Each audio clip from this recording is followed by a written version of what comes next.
ये 2018 में 2018 में this question will be raise by CBSE board. What do mean by dispersion of light?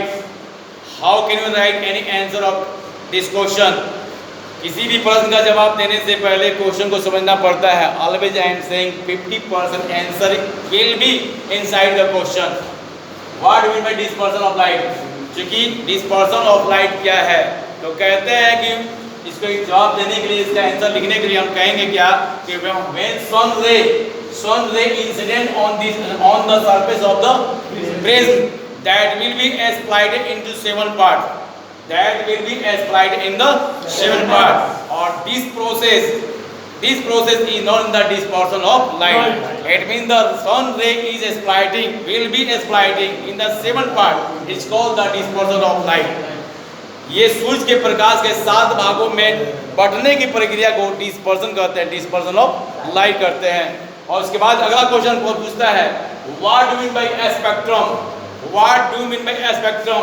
Spectrum के बारे में कहता है कि यदि ये प्रिज्म है तो इस प्रिज्म के द्वारा जब लाइट श्वेत प्रकाश का जब ये स्प्लाइट होता है, 7 भागों में टूटता है, तो इसकी जो वर्णपणिका होती है, हिंदी में कहते हैं वर्णपट, पट अंग्रेजी में कहते हैं स्पेक्ट्रम. तो कहा जाता है कि आफ्टर डिस्पर्सन ऑफ लाइट या after splitting of the light of sun ray with the help of the prism the bunch of ray is known as the spectrum of light. समझ में आ गया? ये कहता है 7 भागों में टूटती है तो इसको कहते हैं विपज्योत, पैनी या किनारा. ये हमारा प्रिज्म है. प्रिज्म के 5 बल्ब होते हैं, पहला, दूसरा, तीसरा, चौथा और 5वां. आपसे पूछा जा सकता है, ऑप्शनल क्वेश्चन में पूछा जाता है how many surfaces of A prism. तो वहाँ लिखना पड़ता है 1 2 3 4 5. तो आप ऑप्शन में आप 5 लगाइएगा. तो यही है, इसका फ्रंट पेज ये दिखाई देता है. कहता है कि डिस्पर्सन ऑफ लाइट समझ में आ गया. What mean dispersion of light? When sun ray incident on the surface of the prism that will be split in the 7 part is called the dispersion of light. What means spectrum? Spectrum का मतलब होता है कि जो वर्णपटिका होती है, हिंदी में कहते हैं वर्णपट, अंग्रेजी में कहते हैं स्पेक्ट्रम. कहता है कि the bunch of splited ray of sun is called the spectrum. सब इसके बाद क्वेश्चन पूछा जाता है. इसमें क्वेश्चन पूछा जाता है, आपसे क्वेश्चन पूछा जाता है कि which ray has a maximum wavelength. क्योंकि हमारे पास है विपज्योत, बैनी या किनारा, यानी वायलेट, इंडिगो, ब्लू, ग्रीन, नहीं येलो, ऑरेंज और रेड. तो आपसे पूछा जाएगा which color among the bunch of ray, यानी यह कहता है bunch of, यानी हमारे जो 7 पॉइंट होता है उसमें से किसका अधिक ज्यादा वेवलेंथ होता है. वेवलेंथ क्या है और इसमें डिस्पर्सन क्या है? What do mean by dispersion? तो the deviation of the ray, the deviation of the colour of the splitting ray is called the deviation of, यानी कहता है कि जो सबसे अधिक विचलित होता है, the deviation of the any colour is known as the deviation of the ray. क्योंकि वह जितना ज्यादा वह एंगल से मुड़ेगा, विचलित होगा, उसको डेविएशन कहते हैं. तब कहता है इसमें कि वायलेट का व्हाट इज द, इसमें पूछता है कि which colour has a maximum wavelength. तो कहा जाएगा कि red colour has minimum deviation due to this colour has a maximum wavelength. फिर अगला क्वेश्चन पूछता है which colour has a minimum wavelength. तो कहिएगा कि यहाँ पे कि violet has a maximum deviation due to minimum wavelength. तो ये कहा जाता है. तो एक क्वेश्चन आता है what is the reason, how can explain about this question. It means that question will be raised by the railway department या प्रोटेक्शन डिपार्टमेंट. जैसे हवाई जहाज अगर उड़ता है तो हवाई जहाज को प्रोटेक्ट करने के, उसको रोकने के लिए, मुझे बताने के लिए कि यहाँ पे कोई ऐसा वस्तु है जो टकरा जाएगी, इसके लिए बाधित करने के लिए एक लाल कलर का यूज किया जाता है. तो कहा जाता है what is the reason red colour will be used by railway department as a protection. तो कहिएगा we know that on the basis of the reflection of light, on the basis of the reflection of light and also dispersion of light, the maximum wavelength of the red color that will be seen with the help of the far away, with the help of far away from, नहीं, चूंकि दूर से वस्तु को देखते हैं, due to which that color will be used by the railway department, otherwise aeroplane department in the area of the aerodrome. क्योंकि जहाँ भी हमारा अवरोधक के रूप में किया जाता है तो लाल कलर का कारण यही होता है. अदरवाइज आपसे ये भी पूछा जाएगा in metropolitan cities, where there are the metropolitan cities, where there are the big cities, there are big buildings, so what will be also used by the building department to protect the aeroplane that cannot collide with the help of the high building.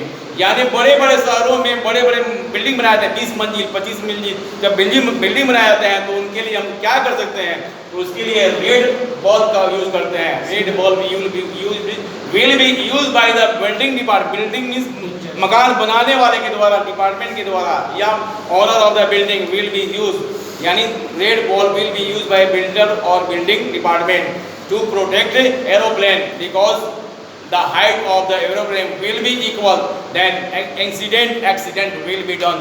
So it is the type of the red color bulb will be used by the building department to protect the aeroplane. Otherwise anywhere आप देखिएगा जहाँ भी रोकना होता है, जहाँ हमको मनाही करना पड़ता है, प्रोटेक्शन देना पड़ता है, वो लाल कलर का प्रयोग किया जाता है. अब आइए, ये क्लियर हो गया है कि बैनी ऑफ पिनारा is the result of the exploiting of the sun ray. बैनी ऑफ पिनारा जो means violet, indigo, blue, green, yellow, orange और रेड जो हमारा कलर है, 7 कलर है. This is the result of the exploiting of the sun ray. Exploiting of the sun रे का मतलब होता है कि सूरज का जो प्रकाश है वह 7 भागों में टूट जाता है और एक्सप्लॉइटिंग इश्यू कहते हैं. इसी का दूसरा नाम होता है डिस्पर्सन ऑफ लाइट. इसके लिए क्लियर है. आपके बाद उसके बाद पूछा जाता है कि what is the reason ray can bend toward the bottom. What is the reason ray can bend toward the bottom? Ray can turn toward the bottom. तो आप कहिएगा on the basis of the reflection of the light. On the basis of reflection of light, we know that ray goes from real medium to denser medium, then it turns toward the normal. After denser medium to rare medium, if it goes from denser medium to rare medium, that it goes away from the normal, due to which the exploiting ray या ray can turn toward the bottom. आपसे पूछा जाएगा, यही पूछा जाएगा कि जब किसी प्रिज्म से कोई रे गुजरती है तो उस वक्त नीचे आधार की ओर क्यों मुड़ जाती है. इसके लिए हमारे पास यही है, कहता है जब कोई रे किसी प्रिज्म से गुजरते हैं तो हम जानते हैं कि जो सन रे है या कोई भी रे है वो हमारा रेयर मीडियम है. रेयर मीडियम का मतलब होता है जो विरल माध्यम है. विरल माध्यम का मतलब होता है जहाँ पे hindrance particles are not maximum in that environment. Medium का मतलब होता है इन्वायरमेंट जहाँ हम रहते हैं. जैसे एयर हुआ एक मीडियम हुआ, वाटर हुआ एक मीडियम हुआ, ग्लास हुआ एक मीडियम हुआ, अगर कोई हमारा लिक्विड और भी है वो भी एक मीडियम होता है. तो कहता है कि एयर इज रियर और इन एयर मीडियम. इसके अलावा हमको ये भी जानना चाहिए कि the speed of any ray, speed of light will be in a state in a constant same medium. The speed of light in any medium will be in same, but medium can be changed. Then the turns it means the deviation will be also present there. क्योंकि जैसे medium बदलेगा वहाँ turn कर जाएगा, मुड़ जाएगा, deviate हो जाएगा, यानी वो अपने पथ से विचलित हो जाता है. तो इसका पहला नियम है कि how can say that ray turns toward the bottom. तो हम कहेंगे सब any ray is coming from anywhere या from the source that can collide या incident on the surface of the prism. The first medium is air or second medium is glass. In this period, it means the ray can turn toward the normal. Normal का मतलब होता है जहाँ पे angle of incident और angle of reflection बनता है, उसको हम वहाँ पे जो डिवाइड करता है उसको नॉर्मल करते हैं. तो क्या कहेंगे, the angle of incident can turn toward the normal, or after this refraction, it means second refraction will be done by this medium. यानी denser medium to rare medium में जब प्रकाश जाएगी तो यहाँ कहेंगे it means the after refraction rays goes from denser medium to rare medium. Here rays goes away from the normal, due to which we can draw the ray, then we can say that ray turns toward the bottom. आपसे ये भी पूछा जाता है, आपसे ये पूछा जाएगा what is the reason we can see a star twinkle in a sky, यानी twinkling star will be seen by us at the night. Question आया था 2018 क्वेश्चन है, 2018 में आया था क्वेश्चन कि what is the reason, how can explain about the twinkling star in the sky. ये 18 में आया था और फिर ये मैं बता रहा हूँ ये 2022 में आने जा रहा है. इस वीडियो के माध्यम से मैं बताने जा रहा हूँ कि 2022 में आने जा रहा है ये क्वेश्चन. 23 में, हाँ 2023 में, अभी जो क्वेश्चन आएगा 2023 में आएगा. यानी जो 18 में क्वेश्चन आया था, maximum question will be collided by CBSE board in 2023. Maximum question will be collided by CBSE board on the basis of it though sense they can prepare,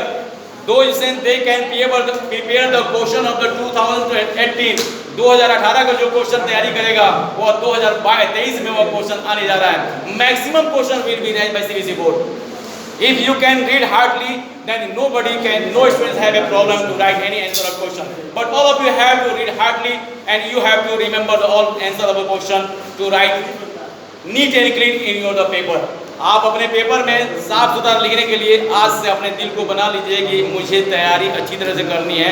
हाँ, बट ये याद रखिए कि 2018 क्वेश्चन, क्योंकि 2018 के बाद में 19-20 में हमारा जो कोविड-19 का सफर रहा है उसमें लगभग अनुमान नहीं लगा, फिर भी बच्चे एग्जाम दिए 2019 में. 20 में एग्जाम नहीं हुआ, इसके बाद वाला जो सेशन आया नहीं वो भी उसी सफर करता रहा है. 22 में हुआ और 23वां जो आपका जो सेशन होगा उसमें ये आप all of you have to repeat the maximum question from the 2018. 2018 question मैं इस वीडियो के माध्यम से बताता हूँ. जो बच्चे इस वीडियो को देखेंगे no doubt they will be get good marks in CBSE board in 2023. Now I am also repeating this question. What will be also guided by me about the dispersion of the light. आपका question होता है, question पूछा गया 2018 में, 2018 में question पूछा गया right what is the reason twinkle little star in the sky. इसका क्या है तो आप लिखिएगा we know that refraction of the light will be done by the coming ray from the star, because there are five medium where the coming ray from the star will be turned, will be changed, will be disturbed due to the ray is coming from the stars, looks like the twinkle little star in the sky at the night. Thank you.